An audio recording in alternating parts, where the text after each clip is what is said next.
Title: The Unseen Battle. I woke up with a jolt, my heart pounding in my chest. I tried to open my eyes, but all I saw was darkness. Panic engulfed me as I realized I couldn't move or speak. My body felt heavy, and every breath I took was labored and painful. The echo of machines filled my ears, and the sterile scent of the hospital surrounded me. It was clear. Something had gone terribly wrong during my surgery. My mind raced to make sense of what was happening.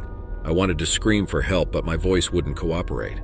Was I trapped in some nightmarish limbo between life and death? The pain was real, too real to be an illusion. I had to find a way to communicate, to let them know I was conscious and suffering.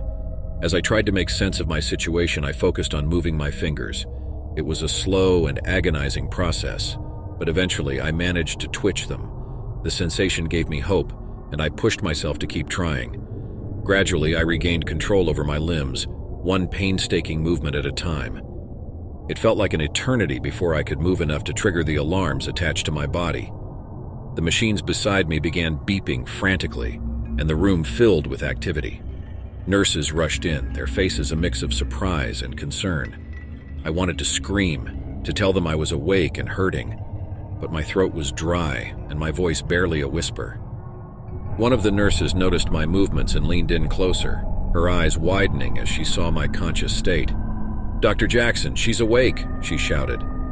A tall, middle-aged man entered the room, his face masked, but his eyes revealing a mix of shock and disbelief. "My God," he muttered under his breath, "it's a miracle." I tried to focus on his voice to understand what had happened to me, but the pain was overwhelming. He must have noticed my distress because he turned to the nurse and said, "Get her some pain medication immediately." The nurse hurriedly injected something into my IV, and slowly the pain started to subside. As the fog in my mind cleared, I could finally begin to piece together the events leading up to this nightmare. The surgery was supposed to be routine, a minor procedure to remove a benign growth. But during the operation, something had gone wrong. Maybe there was a sudden complication, or perhaps an equipment failure. I couldn't be sure, but it didn't matter now. I was stuck in this terrifying reality. Over the next few days, I struggled to communicate with the medical staff. They brought in a speech therapist to help me regain control of my voice, and slowly my ability to talk returned. It was a relief to be able to express my thoughts and feelings, but the pain persisted. Dr. Jackson visited me regularly, explaining that I had suffered complications during the surgery, and they were working hard to correct the issue. He assured me that they were doing everything possible to alleviate my pain and find a solution. But beneath his optimistic words, I could sense a deep concern. As the days turned into weeks, the pain remained a constant companion. Dr. Jackson and his team tried various treatments and medications, but nothing seemed to work. I had moments of despair when I questioned whether I would ever find relief. Yet I refused to give up hope. During my stay in the hospital, I bonded with a young nurse named Sarah. She had a bright smile and a warm heart, and she became my lifeline in this sea of uncertainty. Sarah spent extra time with me, holding my hand when the pain was unbearable, and lending a listening ear when I needed to vent my frustrations. One evening, as Sarah was reading a book to me, she noticed a tear streaming down my cheek. "Hey, what's wrong?" she asked, concern etched on her face. "I'm just so tired, Sarah," I said, my voice quivering. "I don't know if I can keep going like this." Sarah gently wiped away my tears. "You're strong, and you're not alone in this. We'll find a way to get through it together." Her words touched something deep within me, reigniting my determination to fight this battle. I couldn't let despair consume me. I had to believe that there was a light at the end of this dark tunnel. Days turned into weeks and weeks into months. The pain persisted, but I clung to the glimmer of hope that kept me going.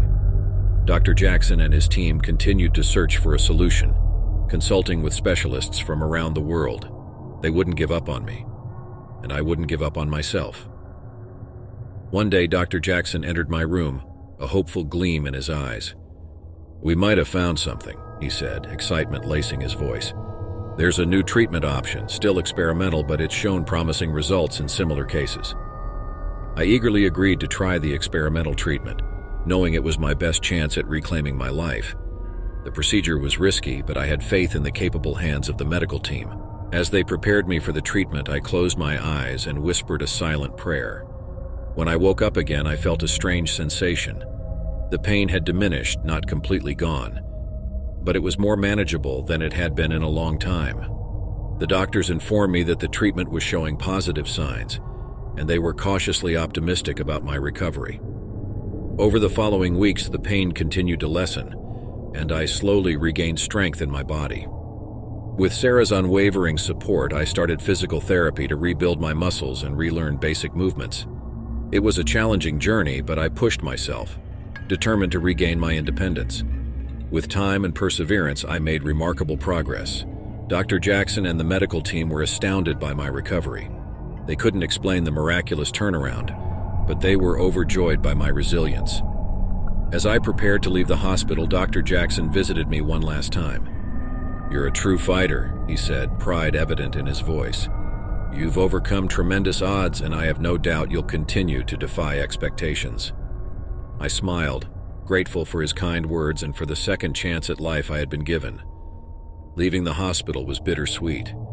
I had endured unimaginable pain and fear, but I had also experienced the indomitable strength of the human spirit and the power of hope. As I stepped out into the sunlight, I took a deep breath, savoring the fresh air that I once thought I might never breathe again. My journey was far from over, but I was ready to face whatever lay ahead. With Sarah by my side and the memory of the unseen battle I had fought, I knew I could conquer anything life threw my way. And so, with courage and determination, I stepped forward into the unknown, grateful for each moment of this precious gift called life.